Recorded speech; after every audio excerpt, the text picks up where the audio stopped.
During this video, we'll review the anatomy of the respiratory airway and the physiology of respiration that creates the gas exchange by way of pressure gradients. You'll learn what diffuse hypoxia is in relation to nitrous oxide sedation and how nitrous interacts with the body systems for both healthy and compromised patients. So to help set the stage, we'll do a very quick review of the respiratory system. The whole purpose is to supply the body with oxygen by way of gas exchange between oxygen and carbon dioxide. Autonomic breathing occurs by the control of the brainstem, and any voluntary breathing is controlled by the cerebral cortex. The upper airway is called the pharynx. It's comprised of three sections: the nasopharynx, the oropharynx, and the laryngopharynx.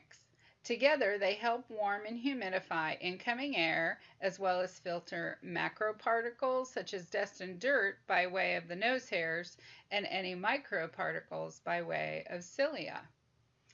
Since the nose is the only way to administer nitrous oxide to a dental patient, it's important that a patient be able to breathe well. Anatomical conditions that can affect a person's ability to breathe through their nose might be things such as deviated septums, enlarged tonsils or adenoids, or congestion. The nasopharynx is located behind the nasal cavity. The adenoids, tonsils, and openings to the eustachian tubes are found here. The soft palate separates the nasopharynx from the oropharynx. The oropharynx opens into the mouth and is the part that you, as the dental hygienist, inspects during an oral cancer screening when you have the patient say "ah." It lays between the nasopharynx and the laryngopharynx, beginning at the soft palate and ending at the epiglottis. The laryngopharynx begins at the epiglottis and extends to the cricoid cartilage. It's made up of the thyroid cartilage, which is shaped like a shield, and the cricoid cartilage, which is ring-shaped. Both offer protection for this area of the larynx. The airway continues to the larynx, which houses the vocal cords. We have strong muscles in this area called the false vocal cords that constrict to prevent any foreign objects from entering this area. If the larynx is irritated, the defensive cough reflex is initiated. It's important to note that when nitrous is used appropriately and the patient maintains a state of minimal sedation, that this vital reflex remains intact. Continuing on down the airway passage, we're now in what's considered the lower airway region. Here, the larynx leads to the trachea, which branches off into the bronchi, bronchioles, and then the respiratory zone, which we'll get to later. But as far as the trachea goes, this is a muscular tube surrounded by horseshoe-shaped cartilage rings. The trachea bifurcates into the right and left bronchi, which is another highly sensitive and protective area. Where the bifurcation occurs is called the carina. The carina is considered the backup defense mechanism for a cough reflex. If an object manages to get through the larynx, the carina will initiate an even stronger cough reflex. If the coughing persists and is severe enough, it can induce inflammation in this particular area, which could lead to airway obstruction. The right bronchus is about 2.5 centimeters long and a bit wider than the left bronchus. If a foreign object manages to make it down this far, it usually deviates to this bronchi and into the right lung. You might want to make a note of that point, since I've heard that question being on boards before. The bronchioles are a continued division of the bronchi, but they lack cartilage. The first 16 generations of bronchial divisions are considered the conducting zone and are incapable of exchanging gases. At generation 17 through 23, the respiratory bronchiole begins the respiratory zone. These are smaller than the previous bronchioles, but contain significantly more surface area. Alveolar ducts mark the transition between bronchial, alveolar sacs, and alveoli. Alveolar sacs, or pouches, form the thin-walled alveoli. It's in this 300 million alveoli of an adult that the exchange occurs between air and blood. Let's review the physiologic process of respiration. The medullary center of the brain stem controls the autonomic respiratory process of breathing. Active respiration occurs by way of the diaphragm and external intercostal muscles. As the diaphragm moves downward, the chest wall expands. This creates a negative pressure within the lungs, drawing outside air inward. It creates a vacuum in the lungs. This inflow of air continues until the pressures from inside the lungs are equivalent to the atmospheric pressure. Expiration occurs passively as the intercostal muscles relax and the chest wall and the lungs recoil. This recoiling causes another change in lung pressure as the air is pushed out of the lungs. Active respiration occurs when changes in respiratory demands such as exercise or disease occur.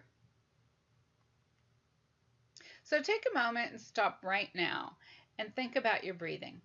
Notice the regularity of each breath and how deep or shallow it is. This type of relaxed, regular breathing that occurs without thinking about it is called your tidal flow. It's named for its similarities to the regular patterns of the ocean tides, the way they come in and out steadily and without much notice. The amount of gas that's taken in with each tidal flow breath is called your tidal volume. This will vary upon the size and condition of each individual. Generally, larger people have a greater tidal volume and smaller people have less. It's dependent on the size of the lungs. Males have, on average, about a 25% greater lung capacity than females. Minute ventilation is the amount of air taken in by way of tidal volume in 1 minute. It's determined by multiplying the tidal volume with the number of respirations per minute. For instance, if the average tidal volume for a person is about 500 milliliters of air and they take 12 to 15 breaths per minute, then 500 milliliters times 12 or 15 is about 6 to 7 liters per minute. This is an important factor when administering nitrous oxide oxygen gas because you need to know how much flow to set the machine at. Too little flow of gas will make them feel like they're suffocating and make breathing difficult, and then too much flow will force extra gas out the rim of the nosepiece into the surrounding air. So as a side note, you need to know this calculation as well for boards. Taking a look at these charts, you can see the resting volume. Also note, from the top to the bottom is the total lung capacity, being the amount of air the lungs can hold, and the vital capacity is the amount of air taken in during a maximum breath. The difference between the total lung capacity and the vital capacity is the residual volume, which is the amount of air that you can't expel during a purposeful breath. You physically can't expel all of the air in your lungs even if you tried. So just for fun, take note of your breathing again. This is your tidal volume. Take a deep breath. The additional amount of air you took in beyond your tidal volume is considered your inspiratory reserve volume. Now, breathe out and push as much air out of your lungs as you possibly can. The amount that you pushed out beyond your normal tidal volume is your expiratory reserve volume. You can see in this image the anatomical dead space, which is the air that doesn't quite make it into your lungs and was left in the trachea or the bronchioles. Now keep in mind that not all air is removed from the lungs during an expiration. Alveolar ventilation is the amount of air per minute that enters the alveolar unit that are capable of gas-blood exchange. This volume is less than the minute volume because not all the inspired air reaches the alveoli during inspiration. Let's look at gas exchange itself. It occurs within each alveoli by way of pressure gradients. It's the difference between the total pressure in the lungs and the total pressure in the capillaries. Gases will always move from a higher pressure to a lower pressure. When you breathe in, the pressure in your lungs becomes greater than the pressure in the capillaries, forcing gas from the alveolus into the capillaries. When you breathe out, the pressure in your lungs decreases, making the pressure in the capillaries greater, causing gas to move from the capillaries into the alveolus. When nitrous is introduced, it crosses the tissue barrier just like all the other gases. The same is true for the termination of nitrous. Nitrous is forced from the capillaries to the alveolus and eliminated from the body through exhalation. It's important to know that nitrous oxide isn't metabolized by the body. It leaves the body the same way that it went in, through the lungs. One of the really great things about nitrous, along with being such an effective and anxiolytic drug, is its safety record. It's very compatible with the body's systems when administered with oxygen, but it does have a few contraindications. In this section, we'll review how nitrous oxide interacts with the body systems. Looking at the cardiovascular system, nitrous has little to no effect on the contractility, output, stroke volume, rate or rhythm, and blood flow to major organs isn't significantly affected. It can actually indirectly lower blood pressure and heart rate because of the relaxation of the patient. It has a positive effect on myocardial ischemia by providing supplemental oxygen, and it can be helpful during a myocardial infarction by dilating the peripheral blood vessels, lessening the work needed to move blood throughout the body. Nitrous oxide can expand air spaces inside the body. This would result in pressure increases in the GI tract and should therefore be avoided with patients who have intestinal obstructions. It does the same thing in the middle ear and can cause significant damage for those with recent or current middle ear problems such as ear, nose, and throat infections that block the eustachian tube.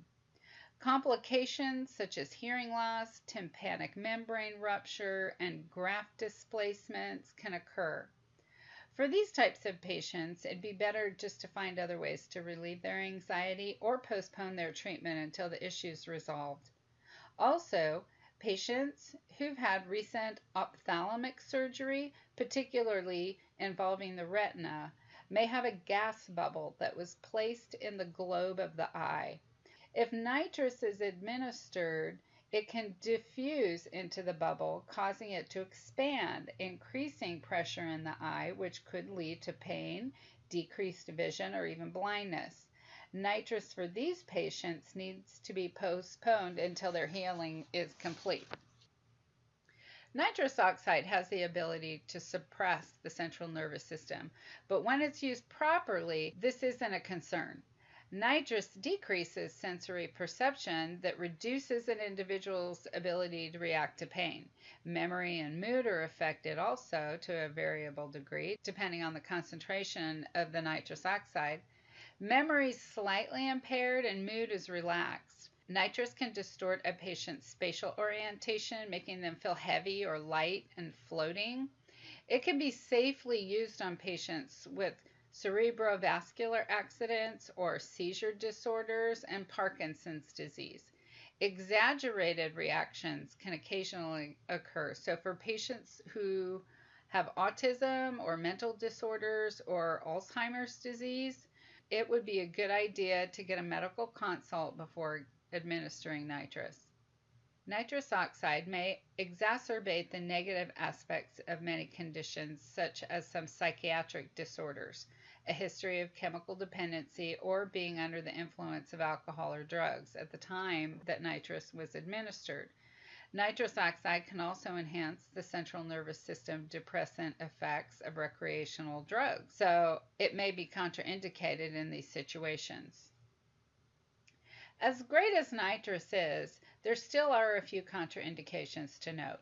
Nitrous oxide is an FDA pregnancy category C and is considered a relative contraindication.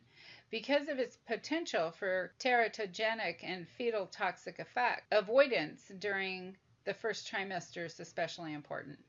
When delivered appropriately, it shouldn't threat the health of the fetus, but like radiation, it could be blamed unfairly should any fetal anomalies occur. Consultation with the patient's doctor should be obtained. Cancer patients taking bleomycin sulfate for the treatment of lymphomas, testicular tumors, or squamous cell carcinomas could be at risk for an increased incidence of pulmonary fibrosis or other pulmonary disease.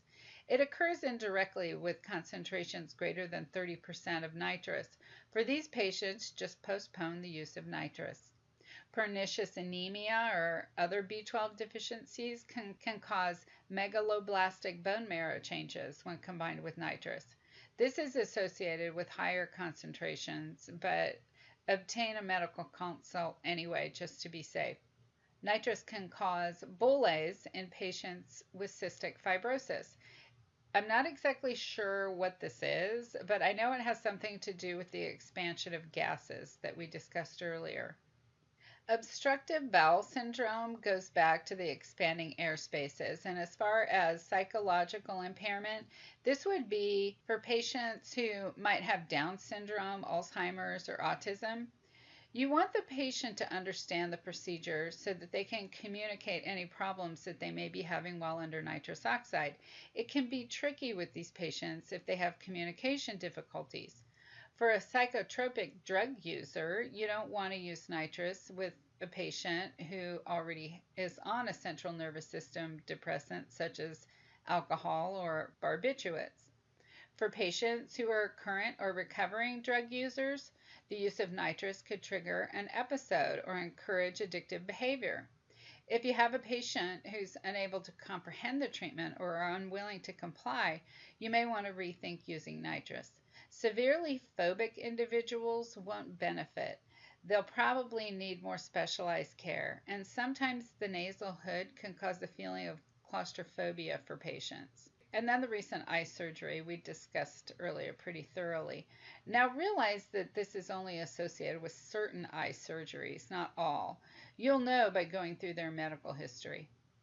So to wrap things up, be sure to take the time to explain the nitrous procedure to your patients in a positive way.